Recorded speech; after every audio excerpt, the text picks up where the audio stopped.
आधी रात को जब इंदिरा गांधी ने रेडियो पर की नेशनल इमरजेंसी की घोषणा, जब पूरा देश ये सुनकर चौकन्ना रह गया था। नमस्कार दोस्तों, आज हम आपको लेकर चलेंगे इतिहास के ऐसे पन्नों में जहां एक तारीख को काले दिन के तौर पर याद किया जाता है। इतिहास के पन्नों में दर्ज एक तारीख 25 जून सन 1975 का दिन उस स्याह कहानी को बयां करता है जब देश में लोकतंत्र की हत्या कर एक प्रधानमंत्री ने सारी ताकतों की लगाम अपने हाथ में थाम ली। उस वक्त सियासी गलियारों में ऐसी अटकलें भी थीं कि आपातकाल का मुखौटा तो इंदिरा गांधी थी, लेकिन वास्तव में सारा खेल संजय गांधी का रचाया हुआ था। भारत में आपातकाल लगाना एक गंभीर कदम है जिसे हिंदुस्तान के काले अध्याय के तौर पर देखा जाता है। इस दौरान लोगों के मौलिक अधिकारों को निलंबित कर दिया गया था।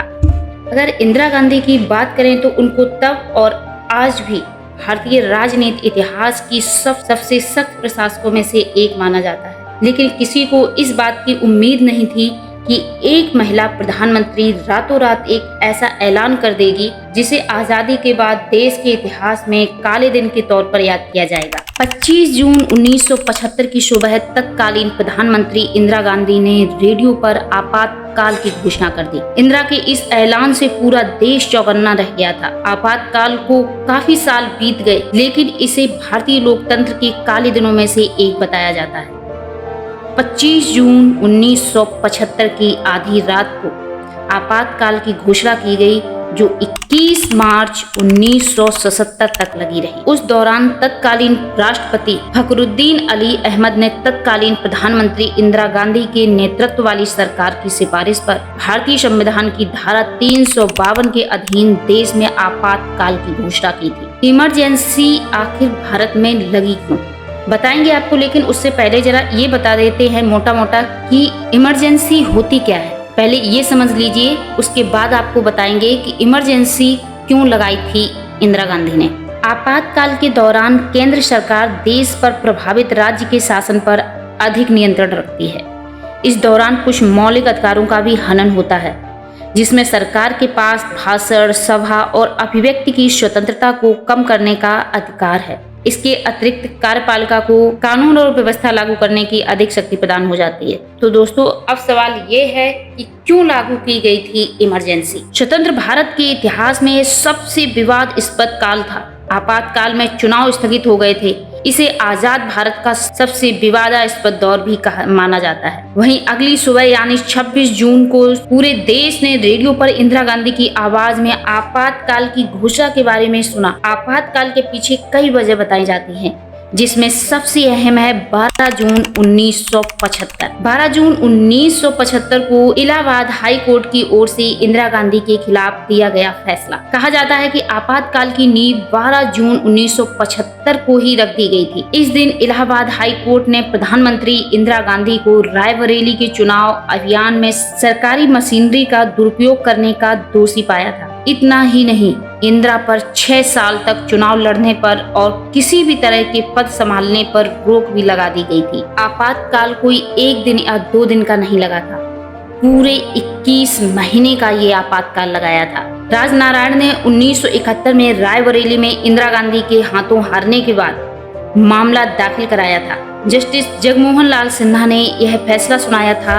हालांकि 24 जून 1975 को सुप्रीम कोर्ट ने आदेश बरकरार रखा, लेकिन इंदिरा को प्रधानमंत्री की कुर्सी पर बने रहने की इजाजत दी। एक दिन बाद जयप्रकाश नारायण ने इंदिरा के इस्तीफा देने तक देश भर में रोज प्रदर्शन करने का आह्वान किया। देश भर में हड़तालें चल रही थी। जयप्रकाश नारायण, मोरारजी जी देसाई सहित कुछ नेताओं के नेतृत्व में व्यापक विरोध प्रदर्शन किया जा रहा था। इंदिरा गांधी आसानी से सिंहासन खाली करने के मूड में नहीं थी। संजय गांधी कतई नहीं चाहते थे कि उनकी मां के हाथ से सत्ता जाए। उधर विपक्ष सरकार पर लगातार दबाव बन रहा था। नतीजा ये हुआ कि इंदिरा ने 25 जून की रात देश में आपातकाल लागू करने का फैसला लिया। आधी रात इंदिरा ने तत्कालीन राष्ट्रपति फखरुद्दीन अली अहमद से आपातकाल के फैसले पर साइन करवा लिए। आपातकाल में जयप्रकाश नारायण की अगुवाई में पूरा विपक्ष एकजुट हो गया। पूरे देश में इंदिरा गांधी के खिलाफ आंदोलन छिड़ गए। सरकारी मशीनरी विपक्ष के आंदोलन को कुचलने में लग गई थी। अटल बिहारी वाजपेयी जी, लाल कृष्ण आडवाणी जी, मुलायम सिंह यादव समेत विपक्ष के तमाम नेता जेल में ठूंस दिए गए। संजय गांधी की मनमानियां सीमा पार कर गई थी। उनके इशारे पर न जाने कितने पुरुषों को जबरन नसबंदी करवा दी गई थी। बताया जाता है कि सरकार ने पूरे देश को एक बड़े जेल खाना में बदल दिया गया था। आपातकाल के दौरान नागरिकों के मौलिक अधिकारों को स्थगित कर दिया गया था। इमरजेंसी में जीने तक का हक छीन लेने के लिए सुप्रीम कोर्ट ने भी 2011 में अपनी गलती मानी थी। सुप्रीम कोर्ट ने 2 जनवरी सन 2011 को यह स्वीकार किया कि देश में आपातकाल के दौरान इस कोर्ट से भी नागरिकों के मौलिक अधिकारों का हनन हुआ था। जब 21 महीने का आपातकाल लगा तो उस समय पूरे देश में भुखमरी सी छा गई। 25 जून 1975 तत्कालीन प्रधानमंत्री इंदिरा गांधी ने ऑल इंडिया रेडियो के स्टूडियो से इमरजेंसी का ऐलान किया। इसके बाद जेल में एक से बढ़कर एक हाई प्रोफाइल शख्सियतों को ठूंसा जाने लगा। जयपुर की महारानी भी इससे नहीं बच सकी। दिन था बुधवार, तारीख थी 30 जुलाई। उसी साल महारानी गायत्री देवी पर बड़ी आफत आ पड़ी। देश की सबसे अमीर हस्तियों में शुमार महारानी गायत्री देवी को गिरफ्तार किया गया। यह खबर जंगल में आग की तरह फैल गई। गायत्री देवी को इंदिरा गांधी से गुस्ताखी की सजा भुगतनी पड़ी थी। राजमाता की करप्शन के आरोप में गिरफ्तारी हुई थी। यह गिरफ्तारी आर्थिक की जगह राजनीतिक ज्यादा थी। गायत्री देवी तब मुखरता से इंदिरा गांधी का विरोध कर रही थी। इसकी सजा उनके खिलाफ सरकारी एजेंसी को खुला छोड़कर दी गई थी। Conservation of foreign exchange and prevention of smuggling activities के तहत उन्हें अरेस्ट किया गया था। तब महारानी की उम्र उस समय 56 साल थी। इमरजेंसी लागू होने के बाद गायत्री देवी की गिरफ्तारी लगभग तय मानी जा रही थी। वह 1962 से संसद में जयपुर का प्रतिनिधित्व कर रही थी। गायत्री देवी जयप्रकाश नारायण के नक्शे कदम पर चल रही थी।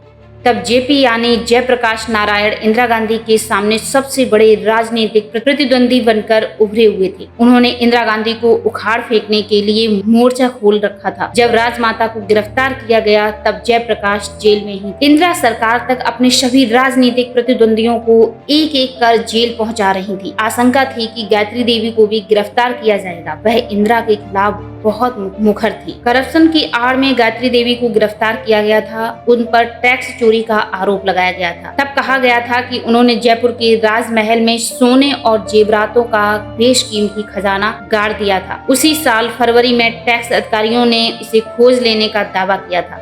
इस छापे में टैक्स अधिकारियों ने 1.70 करोड़ डॉलर का खजाना मिलने की बात कही थी। इनमें सोने के सिक्के, हीरे, कीमती जवाहरात मिलने की बात सामने आई थी। यह बेशकीमती खजाना महारानी का था। उनका कहना था कि महारानी ने अपने राजमहलों में से एक से चैम्बर बनाकर इस खजाने को छुपा रखा था और इस बारे में उन्होंने किसी को भी सूचना नहीं दी। गायत्री देवी अपनी दौलत और ग्लैमर के लिए मशहूर तो थी ही, हालांकि राजस्थान में किसानों के मुद्दे उठाने के कारण वह उनके बीच बहुत ज्यादा लोकप्रिय थी। सन 1940 से 1948 तक वह जयपुर की महारानी रही। गायत्री देवी एक स्वतंत्र पार्टी की मेंबर थी। 1990 में 90 साल की उम्र में उन्होंने अंतिम सांस ली थी। अपने पीछे गायत्री देवी 25 करोड़ पाउंड की दौलत छोड़कर गई थी। इतिहास की ये घटना आप तक पहुंचानी बहुत जरूरी थी। ऐसी और काफी सारे इतिहास के पन्ने आपके आगे हम खोलते रहेंगे। उसके लिए वीडियो को लाइक जरूर कर लीजिए। तब तक के लिए जय हिंद, जय भारत।